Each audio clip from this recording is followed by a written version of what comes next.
y era a la sombra de una higuera. Sí, precisamente a la sombra de mi propia sombra, como diría la canción, de la atalaya de mis recuerdos, de la soledad campesina de capachos y hoces, donde contemplo la lontananza, esplendores de campiñas y vegas, de ejidos y llanos, de verdes mares y secas acequias. Y era esa la tierra de mis antiguos, aquellos que deshizo en añicos los sueños de infancia de aquellos niños ancianos, aquellos que guardaron pronto las trompas y las canicas en los zurrones de cuero, aquellos de alpargata, de esparto y hambre en el alma, precisamente aquellos que recorrían los espinosos senderos que les llevaba al Tajo. Y era a la sombra de una higuera, vieja, achacosa de tintes centenarios, donde contemplo el paso del tiempo reflejado en desdentados brocales, deshilachadas sogas que jamás volverán a sacar agua y ramales de pitas secas que coronan la entrada de la finca. Y entre aquella estepa de albarizas y barros, quedaron esparcidas las letras paridas del descontento, revolotearon al cimbeante e insolente viento de levante la protesta humana, el Solidaridad Obrera, el hijo del trabajo o el mismo Le Petit Journal, dispuesto a que te levantes, a que te sacudas la incuria y la desgana, la desconformidad de esa maldita carcelera que te mutila el alma, mientras otros deciden por ti, por tu familia, por tu dignidad, por tu vida. Y era a la sombra de una higuera, esquelético armazón entregado al otoño, que abrió de par en par las ventanas de la campiña de mis antiguos. Sí, hombre, aquellos que guardaron pronto las trompas y las canicas en los zurrones de cuero, para curtirse las manos a la procaz escarcha de la mañana, para desventura entre azada y azada, entre pitillo y pitillo, de aquel mundo soñado por los librepensadores y eruditos de la libertad individual, del sueño colectivo, de la solidaridad, que quedaron ahogados entre renglones torcidos y esparcidos, entre llanos y vegas.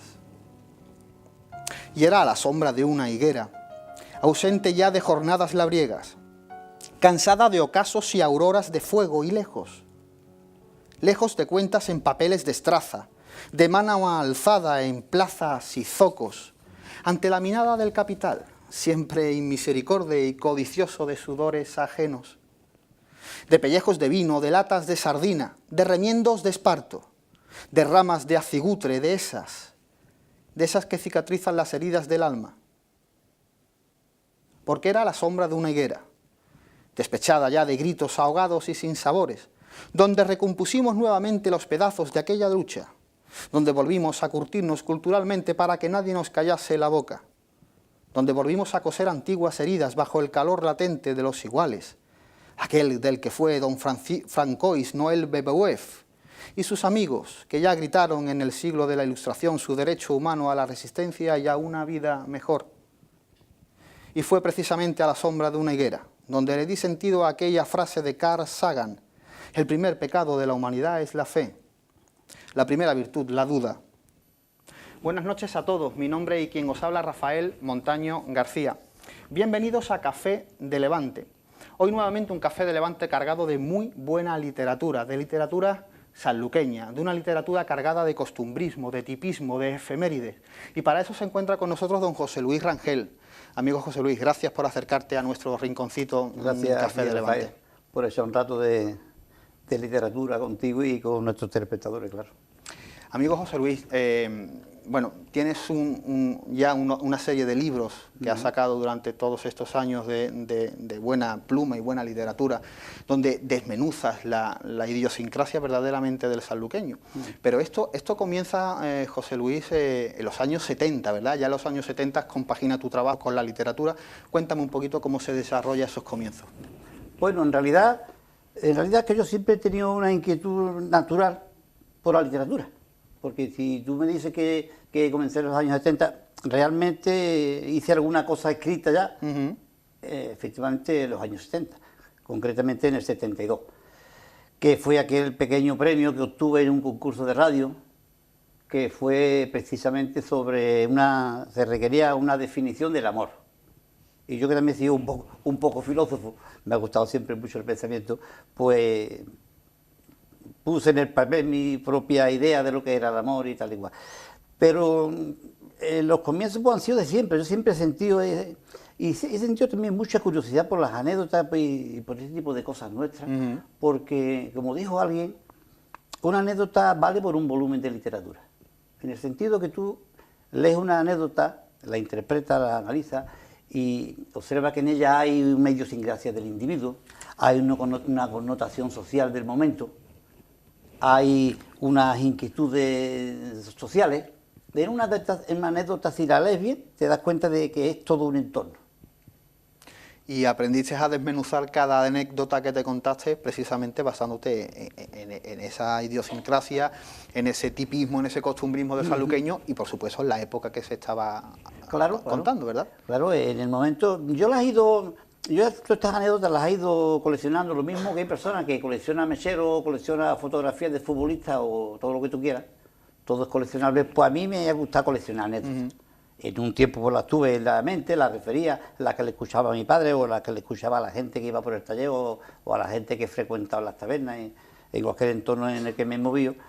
Y la tenía en la memoria porque me gustaba referirla y también porque la anécdota como tal tiene un elemento cómico, un elemento divertido, aunque muchas veces son sobre un fondo de realidad cruel, porque si hacemos anécdotas de los tiempos del hambre, como me contaba un amiguete que hacía un vecino para darle envidia de abajo, en los tiempos del hambre, tenía un solo bollo y pequeño seguramente en la casa, y para que tuviera envidia de abajo, dice, este hombre me contaba que cogía el canasto, cogía el bollo y decía, esta mujer, ¿para qué trae tanto pan? ¿Para qué compra tanto pan? Mira, 1, 2, sacaba el bollo y 3, 4, dio 12 bolazos en el canasto.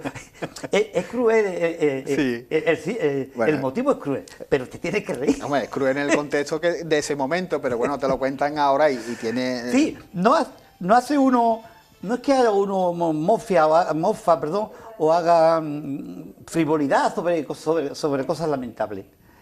Sobre cosas lamentables, sino que también en andaluz tenemos esa cosa de buscarle el punto de gracia a las situaciones. Claro. Entonces eso también es un elemento que me ha gustado mucho de la anécdota. Te tiene que reír con casi todas. Claro. Por lo ocurrente y por el contrasentido que tiene muchas veces. Yo este fin de semana me he estado leyendo tu último trabajo que publicaste en el 2013, que se llama Sanlúcar sobre ruedas. Sí, el último libro que publicaste. Es el último que publicaste. Tenemos sobre la mesa toda esa colección que has sacado durante estos años, que vamos a ir desmenuzando poco a poco. Y quizás voy a empezar por el último porque lo tengo muy fresco. Te he comentado antes que cuando te enfrascas en lecturas complicadas, ¿verdad? Hablas de política, te empiezas a leer temas políticos o temas históricos, temas de filosofía, que es lectura que me gusta. Requiere mucha atención. Exactamente, mucha atención y tal. Y cuando coges un libro, que ya me pasó la primera vez precisamente, pues con Anecdotario y Curiosidades Sanluqueñas, un regalo de mi mujer, y me pasó exactamente lo mismo me ha pasado con que con Sanlúcar sobre ruedas.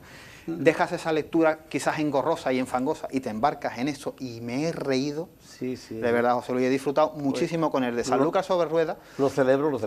Porque aparte he hecho una recomposición mental de todas esas fotos antiguas que tenemos en Sanlúcar y vas hablando precisamente de dónde estaban los talleres, de cómo era ese chapuceo y esa picaresca que tenía el sanluqueño a la hora de arreglar cualquier motor. Claro. Es que yo en ese libro cuento mi experiencia particular de mecánico. Ten en cuenta que yo empecé de mecánico cuando todavía en los últimos tiempos en que se utilizaba el pantalón corto, el año 65 aproximadamente, 64-65, con 13 años por ahí. Que por cierto, como te tenías que revolcar en el suelo arreglando moto y ponerte de rodillas en el suelo, y entonces, pues se me metía la grasa en los pliegues de la rodilla y cuando llegaba a casa no había manera. Tampoco había entonces muchos productos milagrosos como hay hoy, tiro el jabón de lagarto y el estropajo y no había manera de quitarme. Y entonces, claro, yo desde aquel tiempo, yo he vivido toda la evolución de los vehículos motorizados de nuestro país. Porque date cuenta que el año 65, cuando yo empecé de mecánico, todavía había muchísimas bicicletas. La gente iba al campo, iba a la obra con su bicicleta, aquellas antiguas de cuadro grande, alto, rígida, la esbelta, la Orbea, que las personas de mi edad, incluso más jóvenes, recordarán. Y había un pequeño grupo de ciclomotores, el Terror, la Mobilé, la UCI, y luego llegaron las Bultaco, las Montesa, que era como un ascenso en la escala de los vehículos de dos ruedas, y ya luego a partir del 67, 68 fuimos llegando al 600, se fue popularizando el 600, el 4x4, el Gordini, los coches pequeños de aquella época, y así ha estado. O sea, yo cuento ahí la evolución, es un libro autobiográfico porque cuento mi vida, pero mi vida de mecánico no es muy especial respecto a la de otros de mi tiempo, en toda España, eso es lo mismo. En España ha ocurrido, lo que yo cuento ahí en San Lucas ha ocurrido en todos los pueblos de España. Las mismas motos, las mismas averías, el mismo anecdotario. Entonces, es un libro que tampoco se tiene que interpretar como una cosa local de San Lucas. Yo lo sitúo aquí porque yo escribo aquí, y desde aquí, y para la gente de aquí también, sí cabe decirlo. Pero lo puedes situar en cualquier sitio, cualquier pueblo de España, de aquí a los Pirineos. La verdad que hay anécdotas, bueno, aparte de las anécdotas, evidentemente es la esencia del libro.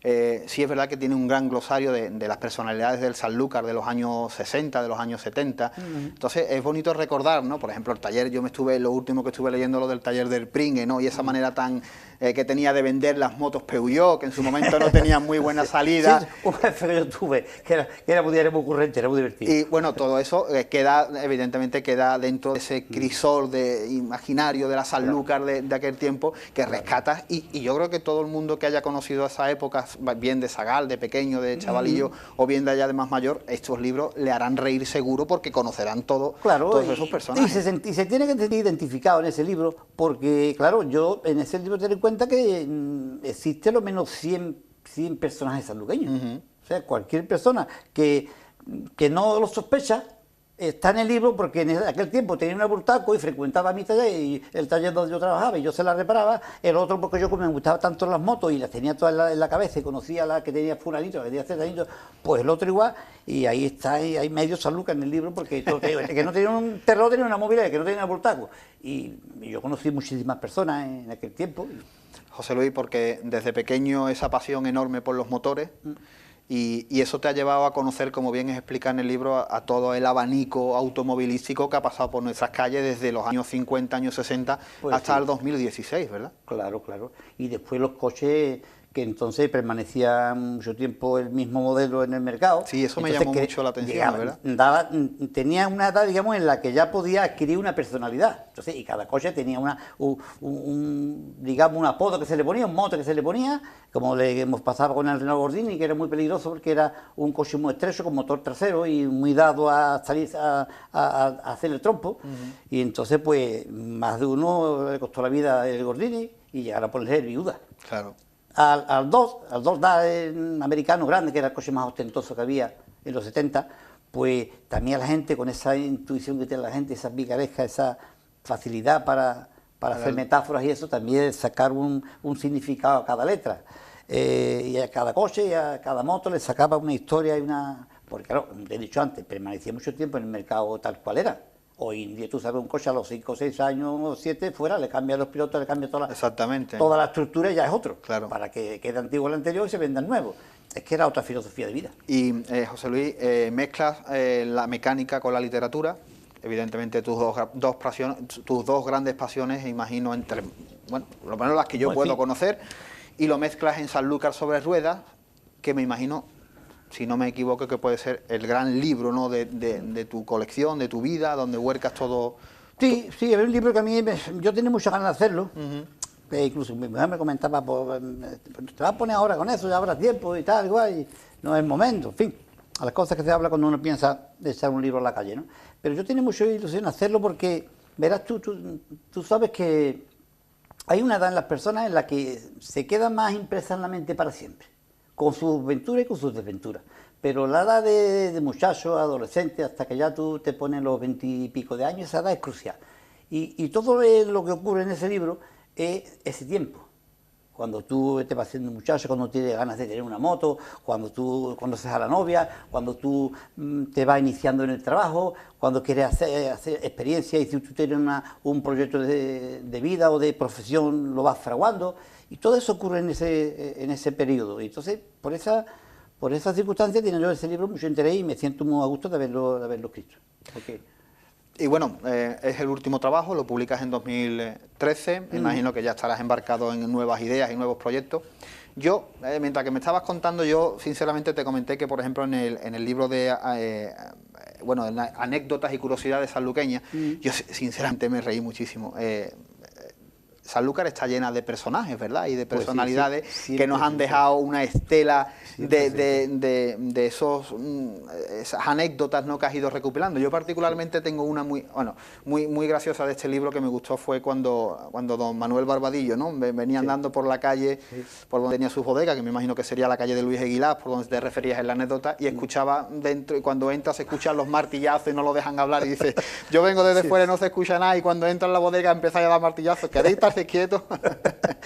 Don Manuel, que era muy viejo y sabio, claro, y tenía mucha experiencia ya con los trabajadores, pues, y era muy observador, que también por supuesto era escritor, pues claro, se dio cuenta y dice, ¿será posible que yo estaba a 10 metros y no se oía ni una mosca y cuando se veía que llorar los astilleros de Cádiz? Que, José Luis, imagino que habrás bebido también de las fuentes de Manuel Barbadillo, porque tenía en su colección de escritos y su literatura algo esas curiosidades de libros de cuentas, de bodega. Bueno, tengo que decirte que cuando yo empiezo a escribir, no tenía yo conocimientos de la literatura de Barbadillo. O sea, no es por ser más ni ser menos, sino no se dio esas circunstancias. Posteriormente leí, y además mi padre, que trabajó en la empresa algún tiempo, y don Manuel regalaba libros y eso, y luego descubrí que don Manuel escribía, yo no lo sabía.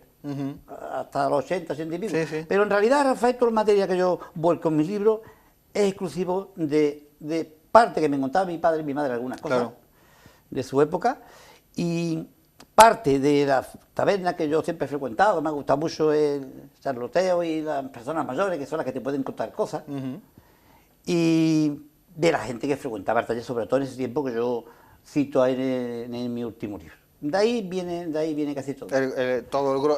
Claro, todo. Y luego algunas personas, al saber de mi afición de este tipo de cosas, pues también me han contado algunas, en las que me han parecido interesantes, pues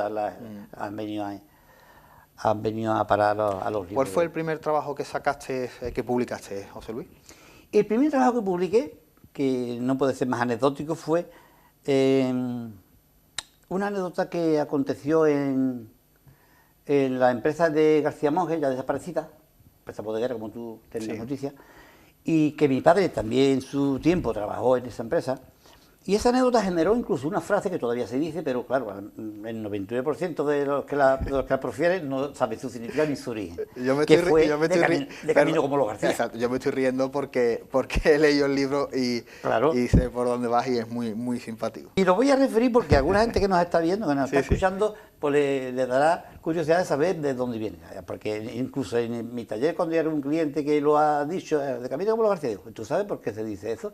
Y pues no tiene la menor idea. Pues de camino como los García no es ni más ni menos, el origen no es ni más ni menos que un señor que trabajaba en la empresa, más bien de recadero que de otra cosa, un tal José, apodado el Perigüeta, de esta familia que vive cerca del Palmar, que todavía vive ahí sus nietos y eso. Y esto que trabajaba en la empresa de García Monge y frecuentaba los campos, las viñas, un día para llevar una cosa, otro para otra, para hacer recado, eso. Y un día le encargó don Manuel García que trajera un cochino, porque esta gente de los García trapicheaba con todo, vendía uva, criaba garbanzos, los vendía, criaba cochinos, los vendía, era muy emprendedor en cuestiones de negocio. Y mira, José, pues te trae el cochino.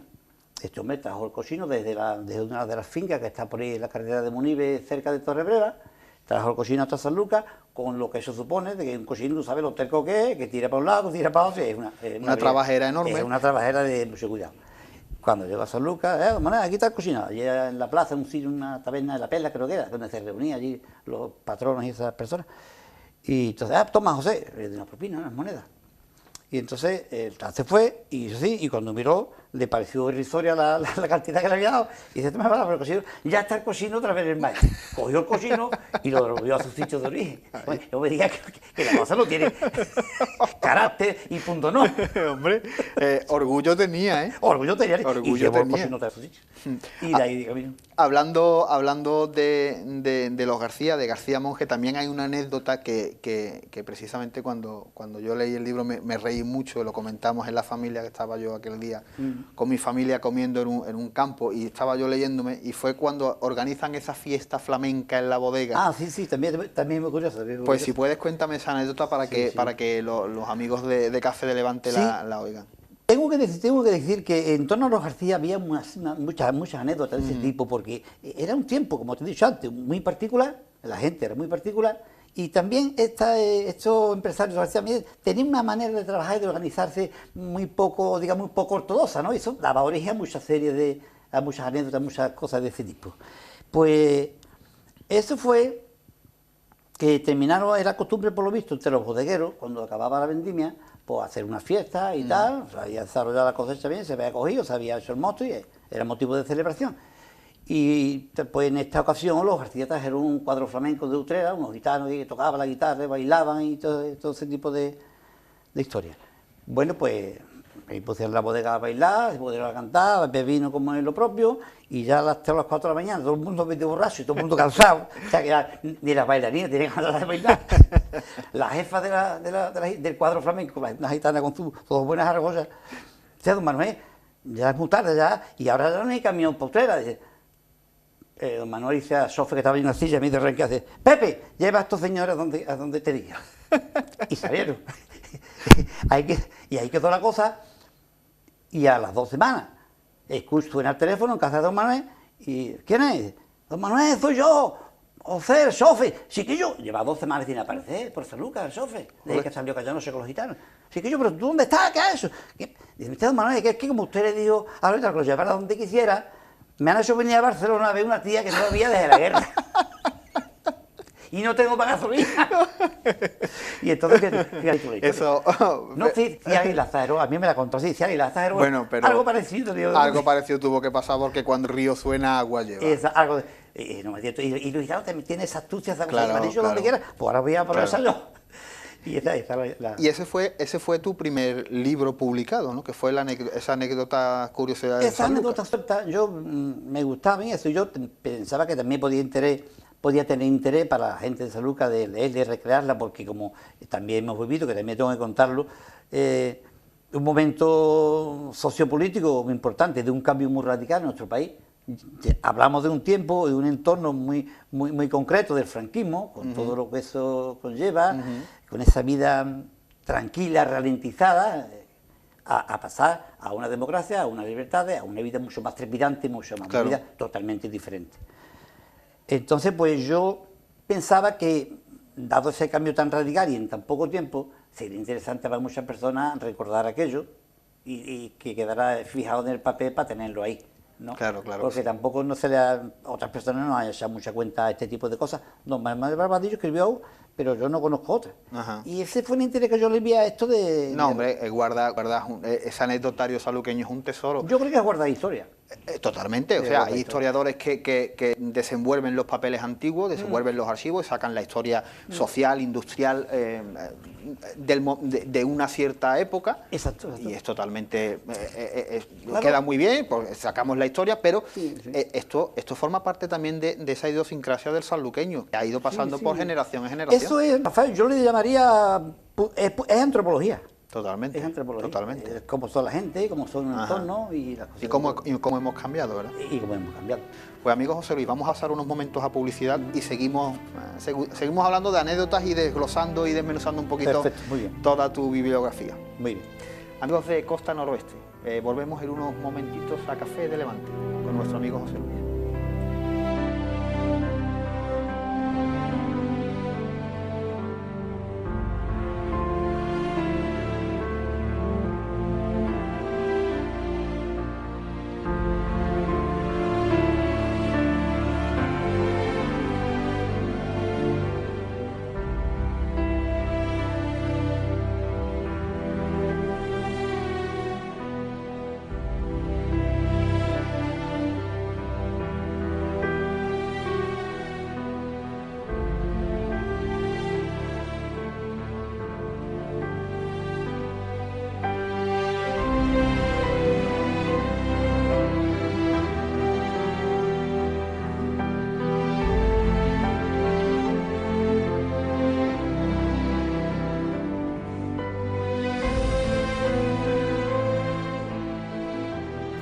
Amigos de Costa Noroeste, amigos de Café de Levante, seguimos desmenuzando este rico anecdotario que ya está publicado por nuestro amigo José Luis Rangel. hemos hablado un poquito de sus comienzos en su vida profesional, en la literatura también, en sus primeros trabajos. Hemos hablado de este último que ha sacado, que es Sanlúcar sobre ruedas, y que yo particularmente recomiendo porque es un libro muy simpático. Estábamos hablando de ese último trabajo que tienes ahí entre manos, José Luis, y que todavía no está publicado, sino que estás trabajando sobre él. ¿Nos puedes adelantar algo? Tengo un libro entre manos que también es una continuación de materia que a mí me gusta trabajar. Se dice muchas veces, Rafael, tú lo habrás oído, que el escritor está toda la vida escribiendo el mismo libro.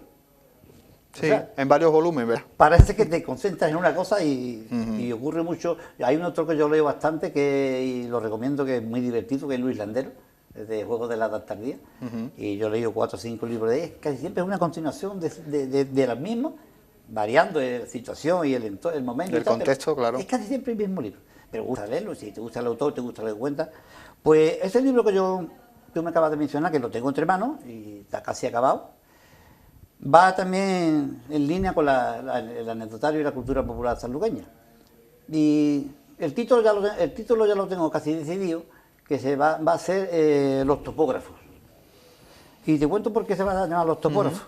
Yo tenía un amigo en la colonia, se llamaba, pues ya el hombre falleció, Manuel Chacón, también le gustaba escribir, una persona muy entrañable y muy buena, que yo la recuerdo siempre, y a su familia la conozco y la aprecio mucho. Y me lo contó él, esta anécdota me la contó él. Le gustaba mucho mis libros, y yo escribo mis artículos en el periódico, le encantaba y nos hicimos amigos. Y dice que cuando en la colonia quisieron hacer la carretera, no sé si la que pasa por medio, la que conocemos hoy. Sí, la principal, ¿no? La principal, o la del plástico que hicieron allí, que dice la gente la carretera de plástico, no sé cuál de las dos, pero eso poco importa. La cuestión es que se proyectaba la carretera y era motivo de comentario en la colonia entre toda la gente, todos los días, no, que van a hacer la carretera, porque la van a hacer por aquí, porque la van a hacer por allí, cada uno daba su opinión, y dale que te pego con la carretera. Y 2 espabilados de Barrio Alto que escucharon aquella preocupación de los colonieros, ¿vos sabés tú lo que hicieron? Que se buscaron un trípode parecido a ese que sostiene la cámara, le amarraron un catalejo, a lo mejor del tiempo de los piratas, te pusieron una ropa más o menos aparente, un traje que se buscaron tal y cual, y se presentaron por allí como los topógrafos del Ministerio de Obras Públicas y Urbanismo, que venía a trazar los terrenos y los sitios por donde iba a discurrir la carretera. Y entonces, pues, uno se ponía con la tabla, el otro, tantos grados acá, tantos grados, las palabras buscaba el tuntú. Y el coloniero al lado, el pobre campesino, y mira, y ya cuando tenía hacía todas las mediciones, se dejaba caer el principal del topógrafo al dueño de la parcela. No sé, lo siento, ¿qué pasa? Dice, mira que la carretera pasa por medio de las papas. Y unas papas que estaban preciosas de allí, para goces a que raízcalas todas. Cogía los armatostes y se iba por otra parcela. Las mismas mediciones, los mismos grados, las mismas perpendiculares, las mismas líneas, y al final, pues, Manolo, que usted lo siento, casi esta profesión mía, la carretera pasa por medio del toyo. Fíjate tú, tapar un toyo en coloniero, que era la fuente de agua con lo que ir a las pobres lechugas que tenía allí. Y así, y venga propia, y otra vez pasaba medio a la casa. En fin, ahí fueron haciendo todos estos trucos por una parcela y por otra, hasta que alguien se dio cuenta. Yo para no ser famoso la anécdota, que la lear y cuando llegué al libro, no te voy a decir cómo lo descubrieron, que fue muy curioso.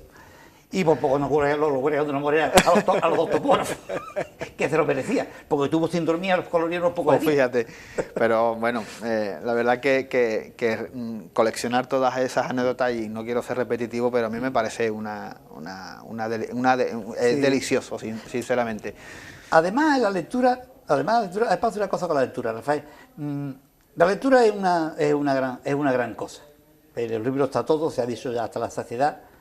Y los libros te forman, los libros te dan conocimiento, los libros te dan humanidad, los libros te dan muchas cosas que no son dinero, que no son materiales, pero enriquecen muchísimo y son muy válidas.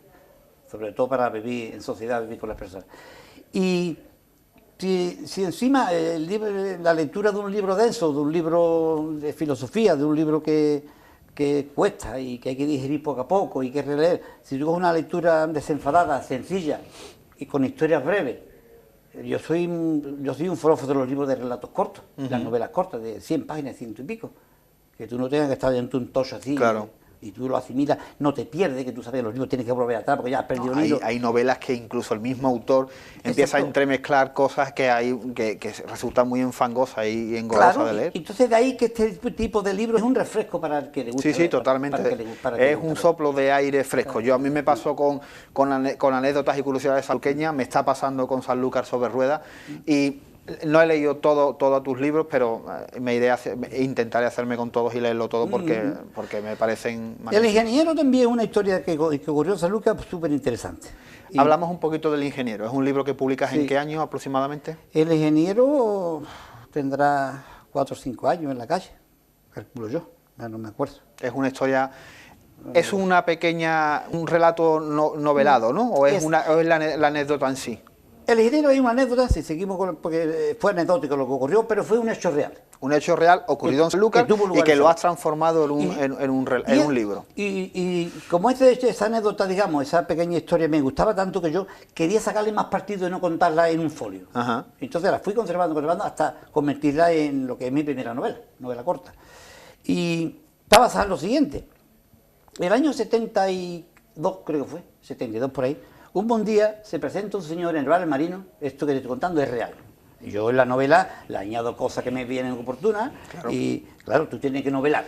Sí, hombre, te basas en el momento histórico. Nunca mejor dicho, pero lo he hecho. Del momento, claro. Pues este señor se presenta en el bar El Marino diciendo ser ingeniero de dragados y construcciones y que venía a ensanchar la carretera de Jerez, que entonces era un carretillo malísimo con más base que, en fin, lo que era entonces la carretera española, y que necesitaba al menos 150 trabajadores. El tío buena parla, con acento de fuera, no era andaluz, y enseguida fui en una Sanlúcar, siempre con mucha falta de trabajo, precaria. La gente, la mitad emigrada en los países de Centro Europa, y con esa carencia tan grande, pues enseguida la gente se ilusionaron. Porque cronológicamente estamos hablando del ingeniero, de la anécdota del ingeniero, ¿sobre qué año? En el 72. 72, ¿no? Más o menos, sí. Sigue, por favor. Y entonces la gente se ilusionaron y montó allí una mesa, eso yo, digamos, para recibir a los que quisieran apuntarse para la carretera. Y seguía pues un montón de gente, uno y otro, venga. Alguno incluso dejó el trabajo que tenía, porque es que se ofrecía lo menos año y pico de trabajo, y en una empresa como la de construcciones, con todo. Hombre, había un futuro y... Una empresa de mucha importancia. Y claro, ya fue creciendo la cosa y alquiló un cuarto cerca de allí para poner la oficina. Fueron con un escribiente que se buscó también allí en el bar Marino, se fueron comprando herramientas y cosas en la ferretería de Primitivo, los de chicharito de campeón, carrillos de mano y cosas, todo lo necesario para la carretera, y la gente que era crédula y que entonces hace cosas ocurridas. La gente está hoy muy quemada y es más difícil, ¿no? Pero entonces la gente era muy confiada. Y se oía acopio de herramientas, de todo, y entonces también dijo que iba a dar un almuerzo al principio de la obra, antes de empezar la obra, y yo recuerdo que esta imagen, la que más se me quedó grabada, es un montón de motos y bicicletas en la calle Almirante, una calle que se llama Yacente el Marino, la gente esperando para el almuerzo, encargaron un montón de filetes a un carnicero de la Puerta de Jerez, que estuvo cortando filetes toda la mañana, y ahora el tío no aparecía, el ingeniero, no aparecía. A la hora citada el hombre no aparece. Y ahí quedó atado. Tampoco te cuento el final para que alguien se interese por leer el libro. Y esa fue la historia. Pero a lo largo de la narración del ingeniero, yo voy introduciendo una serie de cosas y detalles que van ocurriendo en ese entorno y en ese ambiente.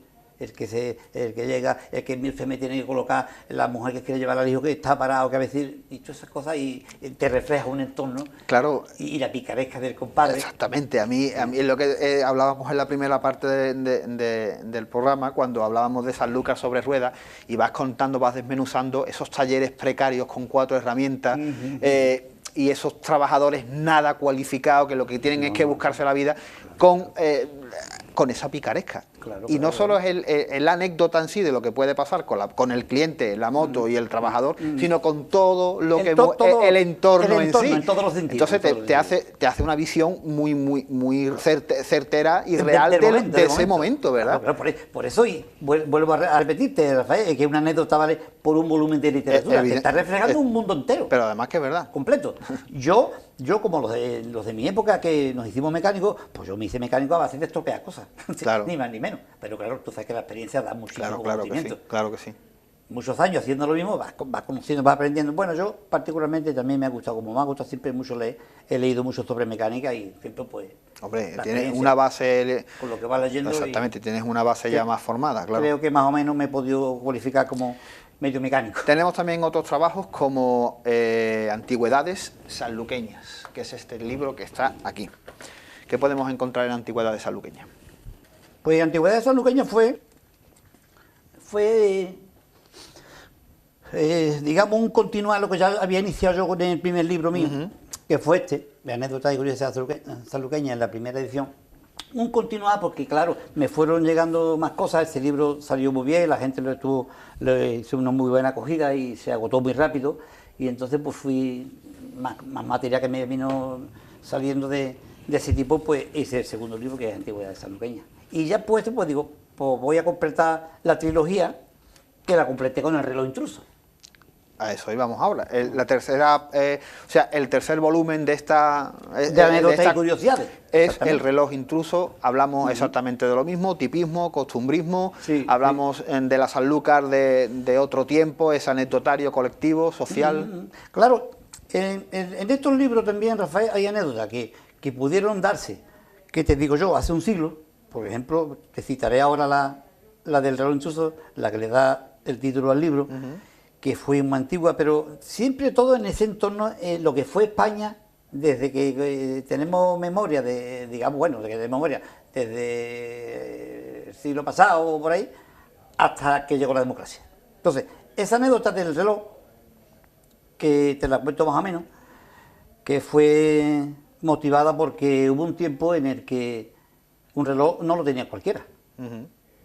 Y entonces un capataz que tenía que tener un reloj porque tenía que medir la jornada y los descansos y los todas tiempos de esas descanso, cosas, los cigarros, ¿no? Los del cigarros. momento. Para el capataz era una herramienta. Entonces, claro. Yo quiero pensar que el capataz, que no pudiera comprárselo, tendría que hacer un esfuerzo porque tenía que tener el reloj. Y al mismo tiempo, quien sí pudiera tenerlo o lo que fuera, no estaba bien visto en el capataz, porque claro, si tú en favor de la empresa rebañaba 5 minutillos más o el cigarro se quedaba más corto, pues el que tenía el reloj en la cuadrilla pues te lo estaba controlando y dice, oye, ¿qué pasa contigo? Y entonces pues una cosa parecía a lo de los topógrafos.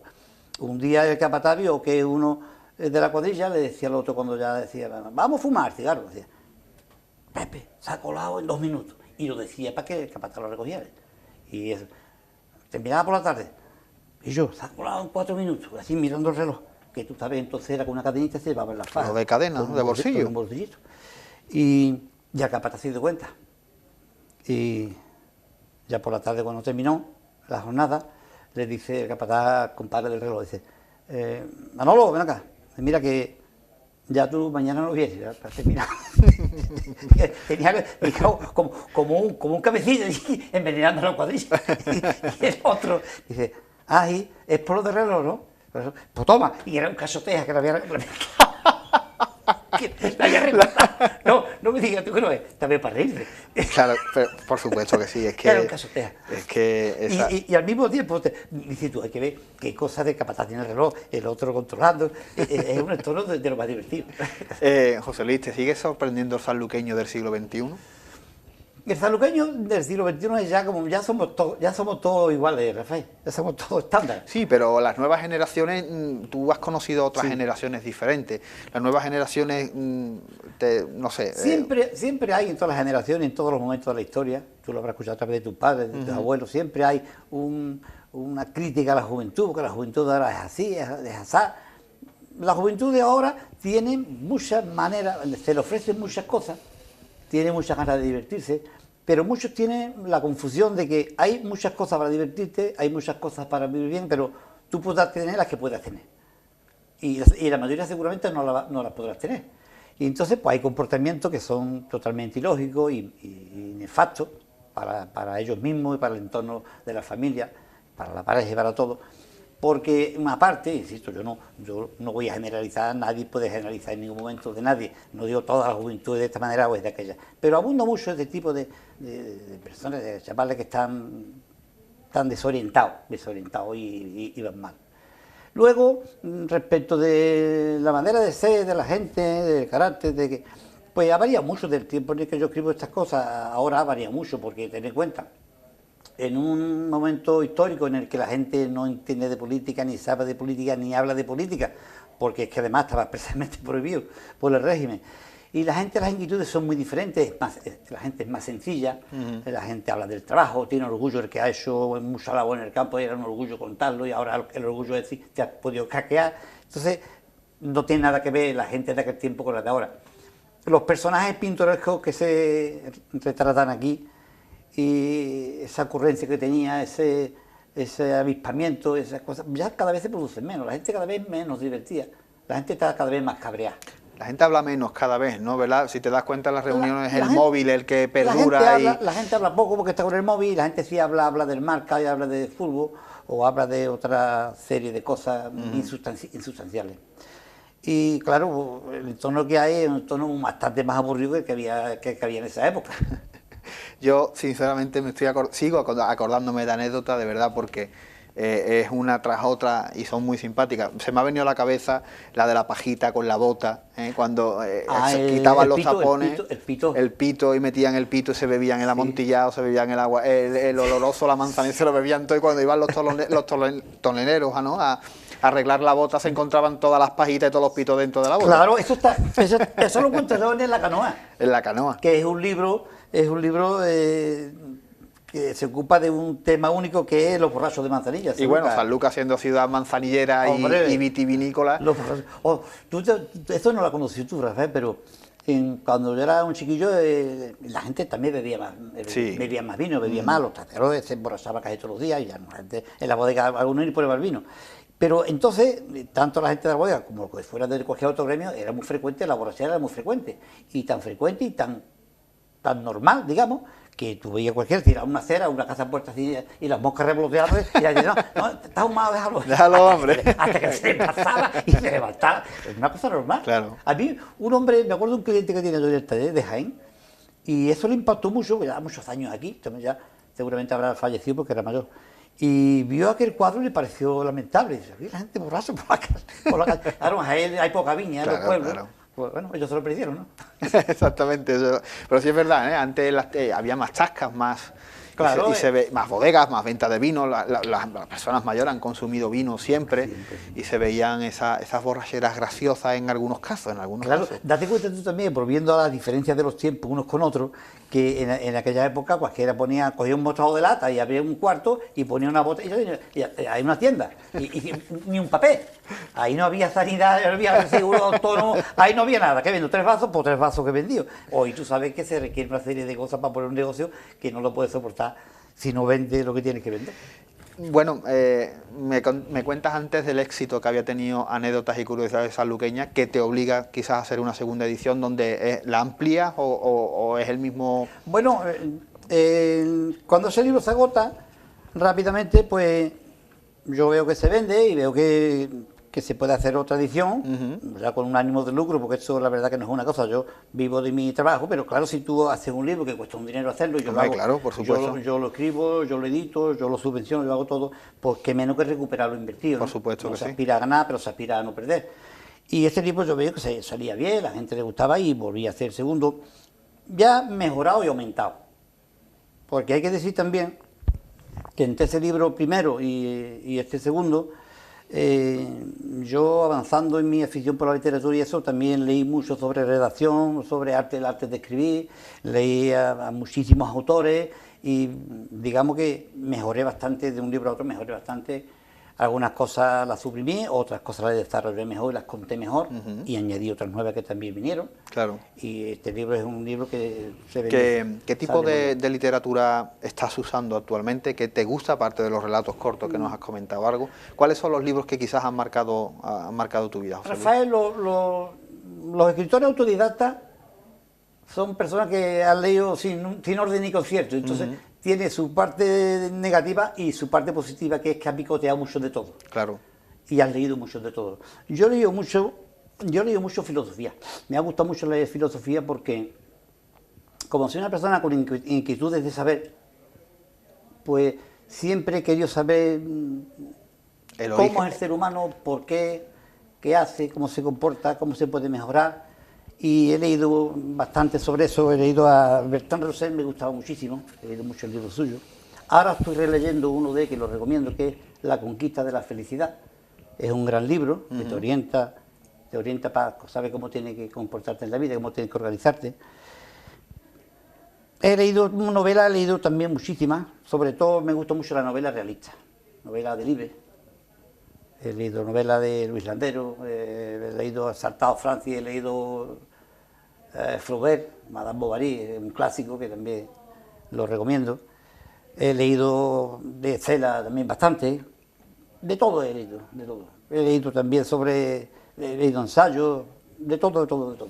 Y tu lugar de trabajo, que es tu taller, también es tu atalaya, ¿no? A la hora de crear, a la hora de incluso de recibir esas anécdotas, ¿no? ¿Se convierte tu taller en ese sitio también de tertulia? Hombre, y de... Claro, a veces sí, a veces cuando hay tiempo y hay personas que tienen algo que contar, pues te aportan material. Lo que pasa es que ya está cada vez está más agotado porque las generaciones que contaban cosas y que tenían cosas que contar, para cada redundancia, van desapareciendo por ley de vida, Claro. ¿no? Las personas mayores que tenían todas esas cosas de ese tiempo, pues van desapareciendo y cada vez hay menos fuentes. Y como yo ya he dicho antes, yo también soy un selectivo, me gusta contar cosas que tengan cierta sustancia, cosas baladí, tontas, la verdad es que no, a lo mejor las hay algunas. Eso es cuestión de la lectura es muy subjetiva, cada cual interpreta de una manera lo que lee. Pero yo procuro no poner cosas demasiado simplonas. Claro. Demasiado simplonas. Y cosas que reflejen una actitud de una persona, un entorno social, o una chispa, o una cosa. Hay una anécdota, Rafael, también que forma parte del libro nuevo y también es muy divertida, de la que fue protagonista mi madre. Resulta de que el año 50 y pico por ahí, yo nací en el 52, y por aquel tiempo mi padre era capataz de una finca que se llamaba El Poedo, bueno, se llamaba y se llama. ¿Qué se llama? El Puedo. El Poedo, que era entonces de los Argüesos. Y entonces, don Alfonso de Borbón, que todos conocíamos como el Infante, tú lo recordarás. Sí. Que fue el primer aviador de Sí, España. sí, por supuesto. Este hombre era muy aficionado a los perros. Y yo lo recuerdo, porque yo lo conocí, no personalmente, pero lo conocía, con su Citroën 11 ligero, ese negro antiguo que había, y su remorquito con 5 o 6 perros, siempre llevaba. Y en aquella época pues solía pasearse por ahí por los campos de Puedo y su entorno con sus perritos, con sus perros. Y algunas veces coincidía en su paseo con mi padre y la cuadrilla de los viñadores, que estaban trabajando en algún sitio cerca, y como tú sabes, los borbones son campechanos, son abiertos y hablan y tal, son simpáticos y asequibles, pues se paraba a charlar con ellos. Y un día se hablaba otro, ¿no? Pues, entonces mi padre, cuando llegaba a la casa, que vivíamos allí en el Puedo, pues se lo refería a mi madre. Ha estado el Infante hoy, que ha llegado con los perros, que ese hombre es muy amable y tal. Y de una vez y otra, pues tenía el Infante en mi casa sentada buena fama de hombre jovial y asequible y campesano. Bien, pues un día llega a la casa un viñador que echando sangre por la boca y tal, y va que mi madre mirara, le dieron un pañuelo, lo socorriera un poco. Y dice mi madre, ¿qué te ha pasado? Ay, entonces tenía sangre así, pero ya cuando se quitó el hombre el pañuelo, veo que tenía un diente ahí casarrado, y dice, ay, sí, ¿quién te ha hecho eso? Fue una cosa espontánea que mi madre preguntó, ¿quién te ha hecho? Y dice, el infante, mi madre pensando, el infante. Claro. Pero luego se quedó, bueno, bueno, el infante es un hijo de la gran puta, porque el infante era uno de la cuadrilla, le llamaba infante, y había un bacán. Claro. Cualquiera era el Infante. Claro, mi madre es una reacción Claro. Y dice, pero el infante está eso, ¿cómo bueno que? Bueno, el infante, y cosas así. Bueno, amigo José Luis, antes de terminar, me gustaría que me dijeras, esta mesa que hemos puesto con todos tus trabajos, ¿se pueden adquirir? ¿Hay algunos que están desclasificados, que no se pueden conseguir? ¿O en línea general se pueden conseguir todavía todos? Para los amigos que nos estén escuchando y quieran acercarse a tu literatura. Todavía en las librerías de San Lucas, en el centro, están todas. Sí, ¿no? El que ya se agotó fue la primera edición. Y Antigüedad San Lucas también se agotó, pero de los otros 5... todavía se puede localizar en la librería.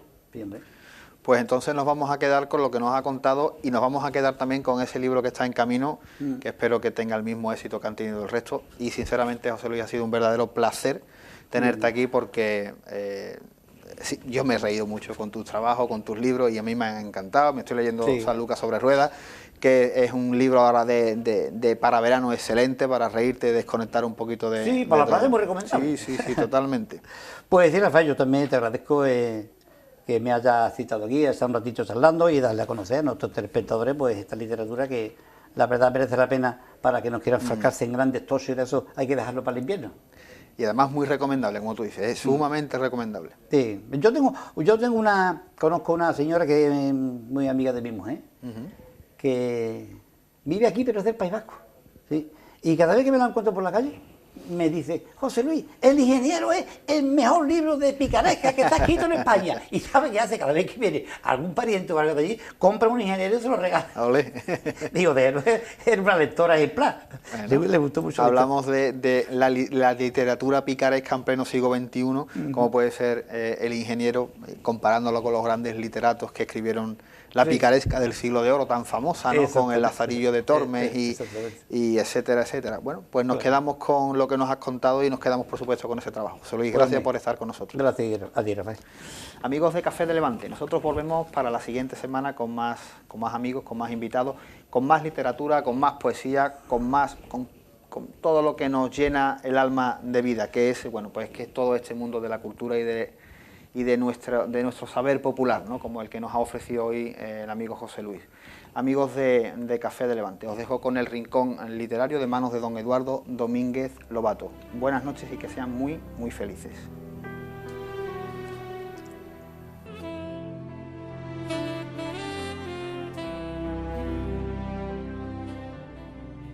Del buen suceso que el valeroso Don Quijote tuvo en la espantable y jamás imaginada aventura de los molinos de viento.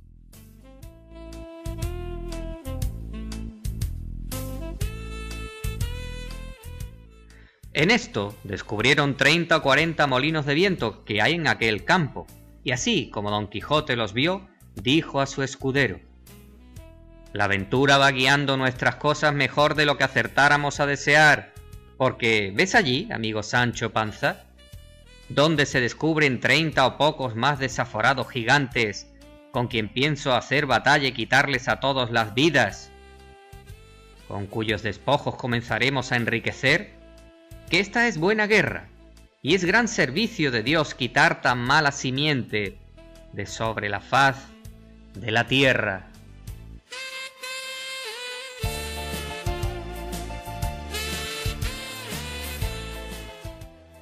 «¿Pero qué gigantes?», dijo Sancho Panza.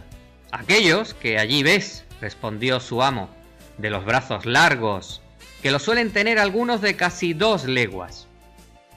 «Mire vuestra merced», respondió Sancho, «que aquellos que allí se aparecen no son gigantes, sino molinos de viento, y lo que en ellos parecen brazos son las aspas, que volteadas del viento hacen andar la piedra del molino». «Bien parece», respondió Don Quijote, «que no estás cursado en esto de las aventuras. Ellos son gigantes, y si tienes miedo, quítate de ahí y ponte en oración en el espacio que yo voy a entrar con ellos en fiera y desigual batalla».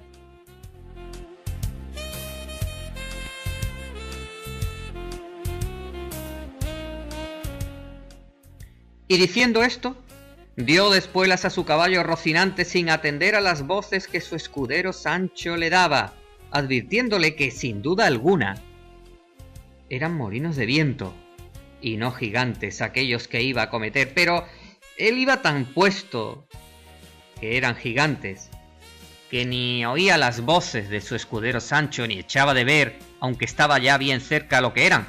Antes iba diciendo en voces altas: «Non fullades, cobardes civiles criaturas, que un solo caballero es el que os acomete».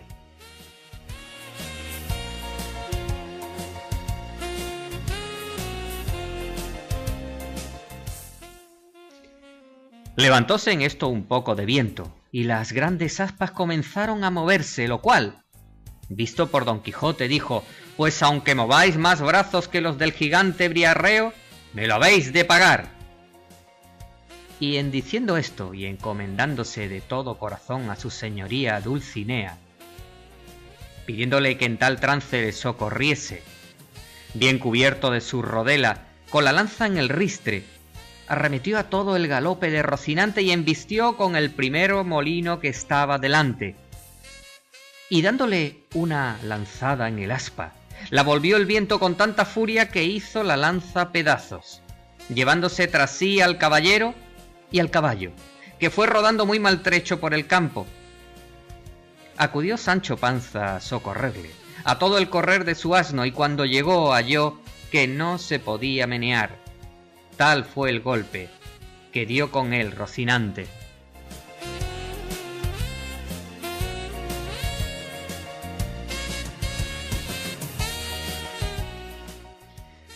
«Válame Dios», dijo Sancho, «no le dije yo a vuestra merced que mirase bien lo que hacía, que no eran sino molinos de viento, y no lo podía ignorar sino quien llevase otros tales en la cabeza». «Calla, amigo Sancho», respondió Don Quijote, que las cosas de la guerra, más que otras, están sujetas a continua mudanza. Cuanto más que yo pienso, y es así verdad, que aquel sabio Frestón que me robó el aposento y los libros, ha vuelto estos gigantes en molinos, por quitarme la gloria de su vencimiento. Tal es la enemistad que me tiene, mas al cabo han de poder poco sus malas artes contra la bondad de mi espada.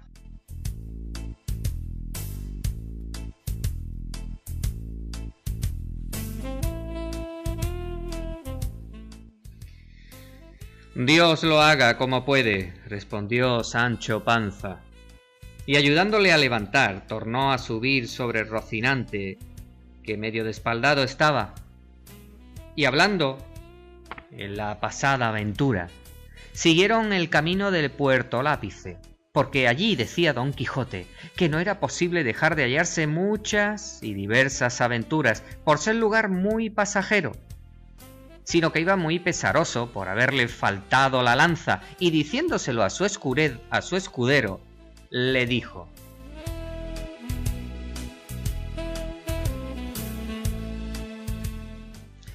«Yo me acuerdo haber leído que un caballero español llamado Diego Pérez de Vargas, habiéndosele en una batalla roto la espada, desgajó de una encina un pesado ramo o tronco, y con él hizo tales cosas aquel día y machucó tantos moros, que le quedó el sobrenombre Machuca, y así él como sus descendientes se llamaron desde aquel día en adelante Vargas y Machuca. Hete dicho esto porque de la primera encina o roble que se me dispare, pienso descargar un tronco, tal y como bueno como aquel que me imagino, y pienso hacer con él tales hazañas que tú te tengas por bien afortunado de haber merecido venir a velas y a ser testigo de cosas que apenas podrán ser creídas».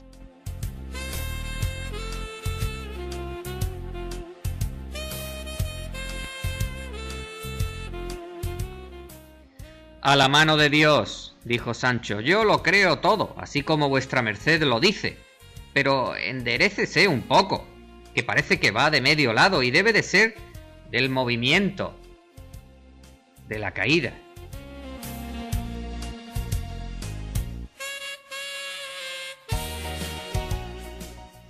«Así es la verdad», respondió Don Quijote, «y si no me quejo del dolor es porque no es dado a los caballeros andantes quejarse de herida alguna, aunque se les salgan las tripas por ella».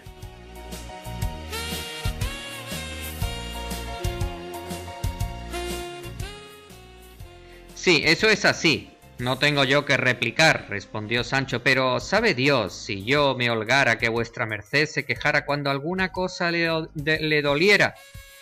De mí sé decir que me he de quejar del más pequeño dolor que tenga. Si ya no se entendiese también con los escuderos de los caballeros andantes eso del no quejarse». No se dejó de reír Don Quijote de la simplicidad de su escudero, y así le declaró que podía muy bien quejarse como y cuando quisiese, sin gana o con ella, que hasta entonces no había leído cosa en contrario en la orden de caballería.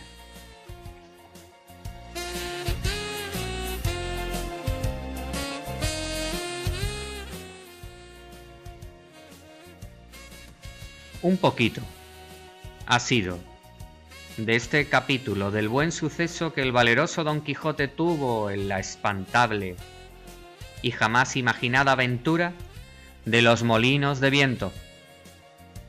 Les habló Domínguez Lobato. Eduardo, buenos días. Buenos días.